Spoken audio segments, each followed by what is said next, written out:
अस्सलाम वालेकुम नाज़रीन। ड्रामा सीरियल डायन की आने वाली एपिसोड बहुत इंटरेस्टिंग होने वाली है। तो क्या अब शबाब अपने शौहर ज़फ़ार शाह और अपने बेटे हुनैन शाह को निहाल से बचा पाएगी, या फिर निहाल अंसारी ज़फ़ार शाह को कर लेगी अपने हुस्न की अदाओं में गिरफ्तार और ज़फ़ार शाह निहाल के जाल में फंस जाएगा, या फिर शबाब निहाल और ज़फ़ार शाह का चक्कर चलता देखकर मिशा को घर से निकाल देगी। और क्या ज़फ़ार शाह निहाल के लिए शबाब के सामने स्टैंड ले पाएगा, या फिर निहाल एक मर्तबा फिर इस घर से जलील करके निकाल दी जाएगी।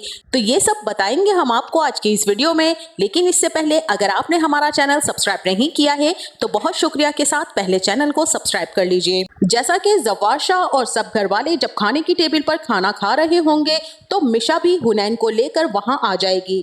ज़फ़ार शाह जैसे ही मिशा को देखेगा तो वो मिशा से कहेगा कि मिशा आओ तुम भी हमारे साथ बैठकर खाना खाओ, क्योंकि तुम भी हमारी फैमिली का एक हिस्सा ही हो।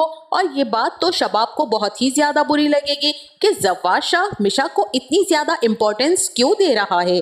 शबाब गुस्से से ज़फ़ार शाह से कहती है कि ज़फ़ार शाह आपको क्या हो गया है, आप खाना खाइए प्लीज। मिशा दूसरे मुलाजिमों के साथ खाना खा लेगी।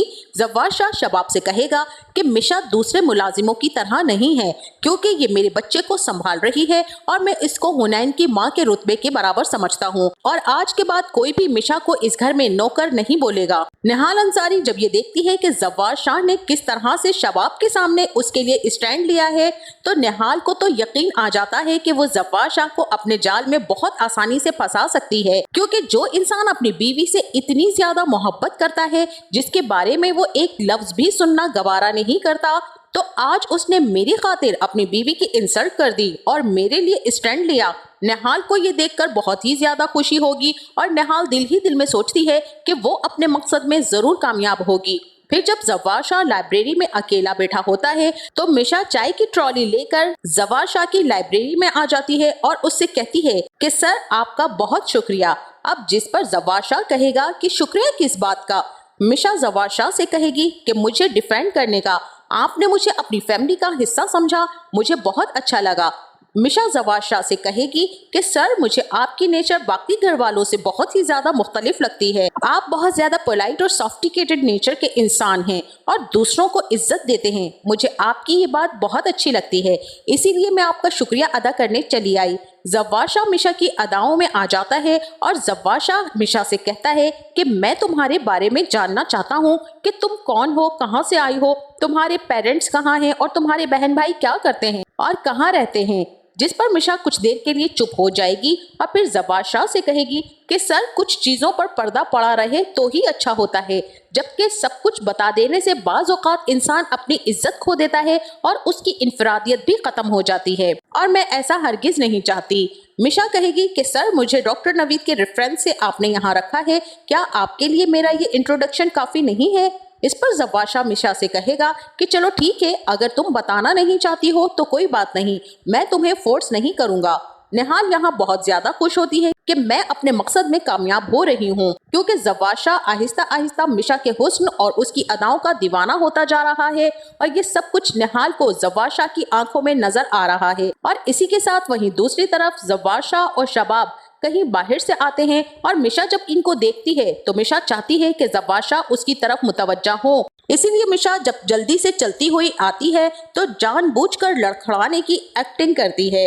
ज़फ़ार शाह जैसे ही देखता है कि मिशा गिरने वाली है तो वो भागकर मिशा को अपनी बाहों में ले लेता है और गिरने से बचा लेता है। निहाल अब जानबूझकर ऐसी हरकतें करती है ताकि ज़फ़ार शाह उसकी तरफ मुतवज्जा हो और उसका उस पर ध्यान रहे, और इसीलिए मिशा ऐसे हरबे आजमा कर ज़फ़ार शाह को अपनी तरफ मुतवज्जा कर लेती है, जबकि मिशा की ये सब हरकतें ज़किया और फौजिया देख लेती हैं। फौजिया ज़किया से कहती है कि मुझे तो ऐसा लगता है कि ये शबाब को डसने का मौका ढूंढ रही है। फौजिया ज़किया से कहती है कि शबाब ने अपने बच्चे के लिए इसको रखा है, और मुझे तो ऐसा लगता है कि ये शबाब के बच्चे के साथ साथ शबाब के शौहर को भी ले उड़ेगी, और फिर तो शबाब के हाथ कुछ नहीं आने वाला सिवाय पछताने के। तब शबाब को एहसास होगा कि हम ठीक ही कह रही थी, उसने एक नैनी पर भरोसा करके हमें जो जलील किया है, अब शबाब उस खुद नैनी के हाथों जलील होगी। लेकिन दिल ही दिल में दोनों बहुत ही ज्यादा खुश होती हैं कि शबाब के साथ ऐसा ही होना चाहिए। और इसी के साथ वहीं दूसरी तरफ जब मिशा लॉन में अकेली खड़ी होती है और फौजिया उसके पीछे आ धमकती है, फौजिया मिशा को घेर लेती है और उसे कहती है कि मुझे तो लगता है कि तुम यहाँ बच्चे को संभालने के लिए नहीं बल्कि बच्चे के बाप पर डोरे डालने के लिए आई हो। अब इस बात पर मिशा को बहुत ही ज्यादा गुस्सा आने वाला है और वो फौजिया से कहेगी कि जिनके दिमाग में गंदगी भरी होती है ना, तो उनको बाकी सब लोग भी अपनी तरह से ही नजर आते हैं। और आपकी तो मिसाल उस मक्खी की मानंद है जो खूबसूरत जिस्म को छोड़कर हमेशा जख्म का इंतखाब करती है। फौजिया मिशा से कहती है कि तुम जो प्लान बना रही हो, हम तुम्हें तुम्हारी इस चाल में कामयाब नहीं होने देंगे। मिशा फौजिया से कहेगी कि जो इंसान खुद गलत होता है उसे दूसरे भी गलत नजर आते हैं। और फिर जव्वार शाह जो कि अकेला खड़ा होता है कुछ ही फासले पर, तो जव्वार शाह को जब मिशा देखती है तो भागी हुई जव्वार शाह के पीछे आती है। जव्वार शाह मिशा को इतना घबराया हुआ देखकर मिशा से पूछेगा कि मिशा खैरियत तो है, तुम मुझे कुछ परेशान लग रही हो। जिस पर मिशा जव्वार शाह से कहेगी कि सर मुझे आपसे एक बहुत जरूरी बात करनी है।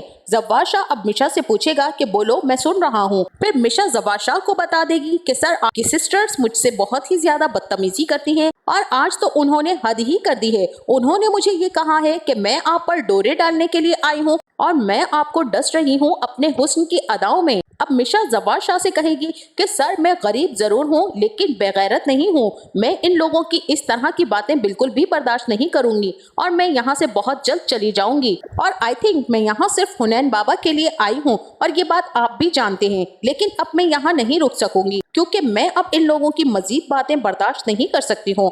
आपकी बहन मुझे बहुत ही ज्यादा टॉर्चर करती रहती है लेकिन मैंने कभी भी किसी को कुछ नहीं बताया क्योंकि मैं जानती हूँ कि मैं अगर किसी को कुछ बताऊंगी तो भी मेरी बात का कोई भी यकीन नहीं करेगा क्योंकि मैं एक गरीब हूँ और वो आपकी बहन है, इसीलिए मैं खामोश रहती हूँ। लेकिन सर अब मेरी बस हो चुकी है, आप हुनैन बाबा के लिए किसी और नैनी का अरेंज कर लें। मैं ये नौकरी नहीं कर सकती हूँ, मेरी तरफ से आपको माजरत है। अब जव्वार शाह जब ये सारी की सारी बातें सुनेगा तो जव्वार शाह को तो बहुत ही गुस्सा आने वाला है और वो मिशा से कहेगा कि मिशा तुम परेशान नहीं हो और तुम कहीं नहीं जाओगी, तुम यहीं रहोगी और तुमने ही हुनैन का ख्याल रखना है। और मैं अपनी सिस्टर्स की तरफ से तुमसे माजरत करता हूँ और आज के बाद मैं तुमसे वादा करता हूँ कि कोई भी तुमसे किसी भी किस्म की बदतमीजी नहीं करेगा।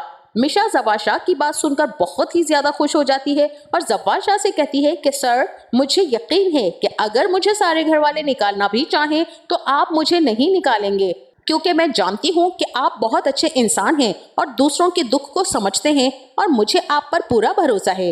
जिस पर जव्वार शाह मिशा से कहेगा कि इतना ज्यादा भरोसा करती हो मुझ पर। अब मिशा कहेगी कि जी सर, मैं अपनी जात से भी कहीं ज्यादा आप पर भरोसा करती हूँ, चाहें तो आप आजमा कर देख लें।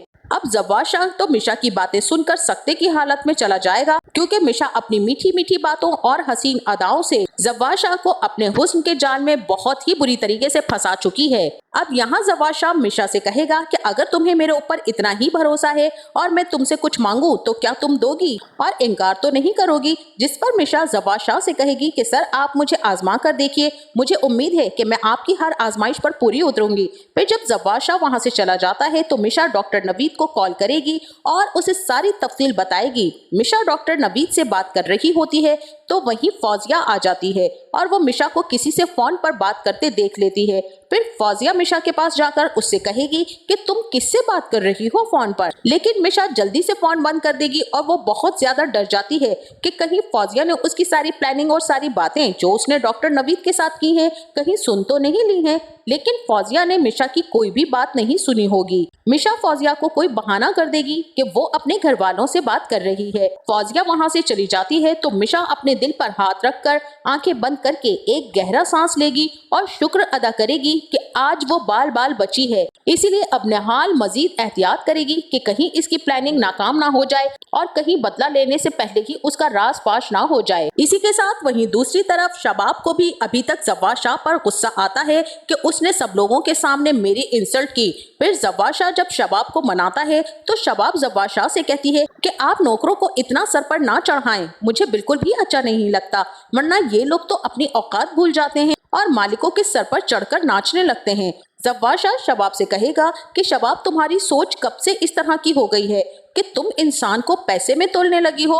शबाब जव्वार शाह से कहेगी कि जो भी है, मुझे आपका मिशा के साथ यूं इतना ज्यादा बेतकल्लुफ होना अच्छा नहीं लगता है। आप बस उस लड़की से दूर रहा करें और वो हुनैन शाह को अगर संभालती है तो सिर्फ हुनैन शाह की हद तक रहे और आपसे बेतकल्लुफ ना हुआ करे, क्योंकि निहाल ये बात बहुत अच्छे से जानती है कि शबाब मिशा को बिल्कुल भी बर्दाश्त नहीं कर पाएगी, क्योंकि वो अपने और अपने बच्चे और अपने शौहर के दरमियान किसी भी चौथे इंसान को बर्दाश्त नहीं कर सकती है कि जो उनकी जिंदगी में इंटरफेयर करें। तो अब मिशा शबाब को खटकने लगेगी कि उसकी वजह से ज़फ़ार शाह ने उसकी इंसल्ट की है। अब शायद शबाब एक मर्तबा फिर से ज़फ़ार शाह से ये जिद करेगी कि मिशा को हुनैन शाह के लिए मैं नहीं रखूंगी, मैं खुद हुनैन शाह को संभाल लूंगी। तो क्या मिशा को शबाब इस घर से निकाल देगी, क्योंकि शबाब किसी की भी खातिर अपने घर को खराब नहीं कर सकती। और क्या ज़फ़ार शाह मिशा के लिए कोई स्टैंड ले पाएगा, और क्या एक मर्तबा फिर से निहाल अंसारी को इस घर से बेइज्जत करके निकाल दिया जाएगा? आपका इस बारे में क्या ख्याल है? हमें कमेंट सेक्शन में अपनी राय का इजहार जरूर कीजिएगा। जाते जाते वीडियो को लाइक और चैनल को सब्सक्राइब करना ना भूलिएगा। अपना बहुत सारा ख्याल रखिएगा। मिलते हैं नेक्स्ट वीडियो में, तब तक के लिए अल्लाह हाफिज।